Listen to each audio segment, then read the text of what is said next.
So I've just popped around to have a look at this lovely Red Sea Reefer aquarium, and I got lots of tips and lots of little bits of advice that you might be able to relate to and maybe even learn from. Now we've got very, very good power heads on this tank, the MP40s.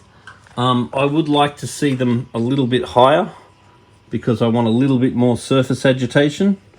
There is definitely some surface agitation, but in general, I just like this tank to agitate a little bit more.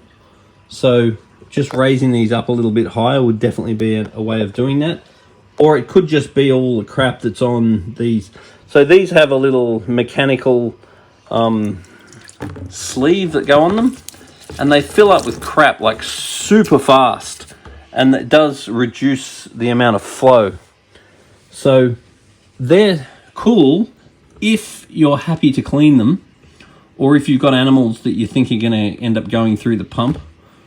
But I would only run these if you felt like you needed to, or if you are very happy to clean them regularly. And when I say regularly, I mean like you're going to be cleaning it every few days. But if you're too lazy, then these sorts of things, you're better off not having them than having them super dirty. The other thing is that when you're new to the hobby and it's all exciting, you're sort of happy to do stuff like this. But as time goes on and you get over it, you don't want to clean stuff like that. So if you keep that clean, I love it. If you don't keep it clean, get rid of it. And that applies to a lot of things in this hobby. If you keep it clean and you do what you're meant to do with it, it's very beneficial.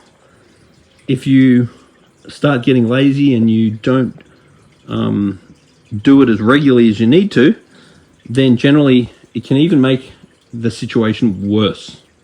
Now this tank is run with a Tico chiller. They're very, very good chillers, but no matter what brand of chiller you have, it's really important that you know where the air vents are that need cleaning, and make sure that you take them out, give them a good clean every quarter. Because when the air vents clog up, the chiller will stop being efficient. Now we've got a very neat, well set up sump situation here. We've got some Aquarel heaters, very fancy platinum heaters. We have got a protein skimmer. Now I'm very happy with the way this skimmer is running. I actually really like these skimmers. Great white skimmers, GW skimmers.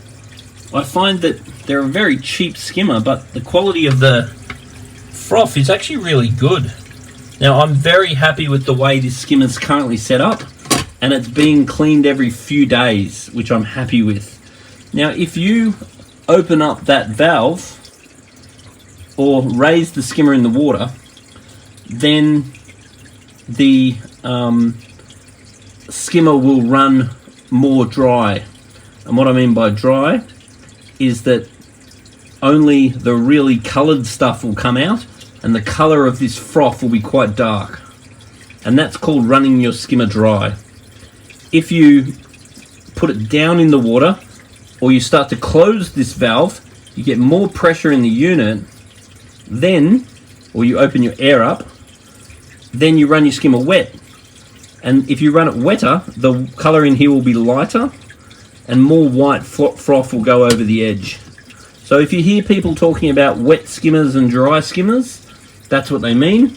But the way this skimmer is set up, I'm very happy with, because there is discoloured froth coming over the top, but it's not white or it's not super dark. So I like the way that's set up. Now what we've got here is some Marine Pure. So when it comes to biological media, Marine Pure is absolutely the best. It's had the most research and I prefer it. And just don't let it get too dirty. If there's heaps of crap in it, pull it out, give it a clean in water from the fish tank and throw it back in. Be very gentle how you clean your balls, because you don't want to damage your balls. Then over here we've got some filter socks. Now filter socks are sort of like these in a way, that if you clean them very regularly, like twice a week, they're actually really good.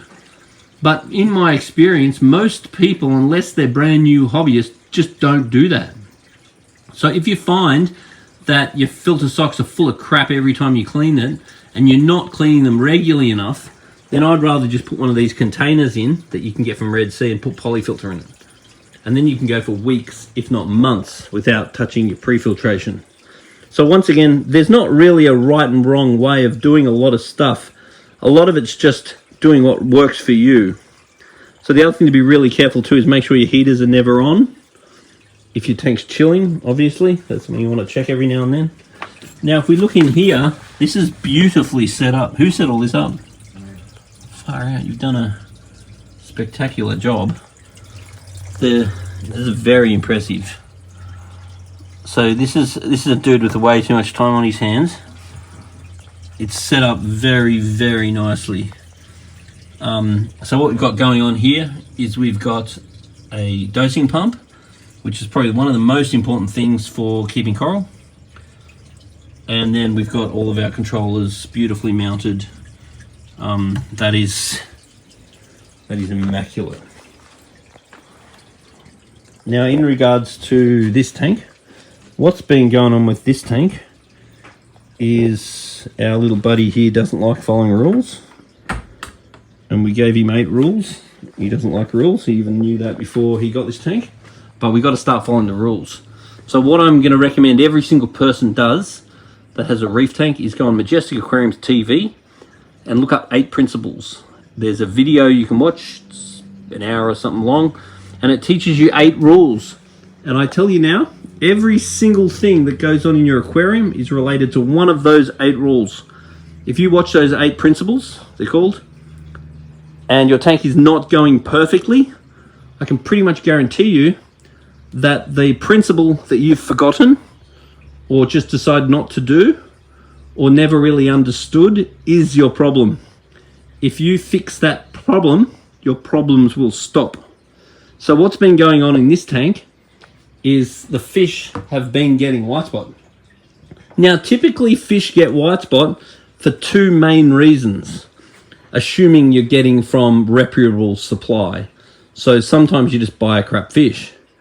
But as far as why you get white spot is number 1 reason is if you add the fish into high salt.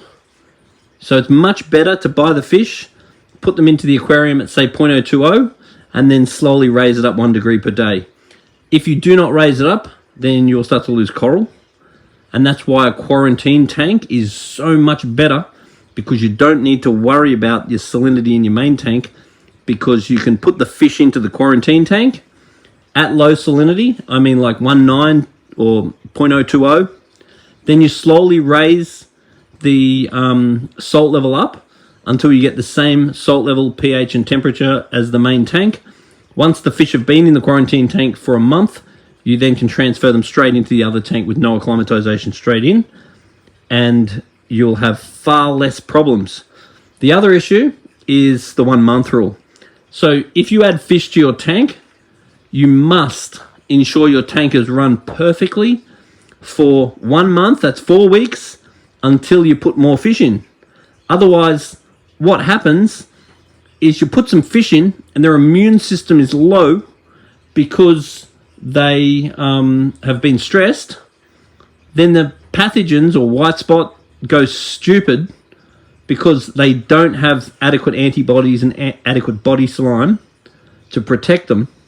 Then, a couple of weeks later, when all the little dinoflagellates are swimming around from the last lot of fish that got introduced, you put new fish in, then they get sick from white spot.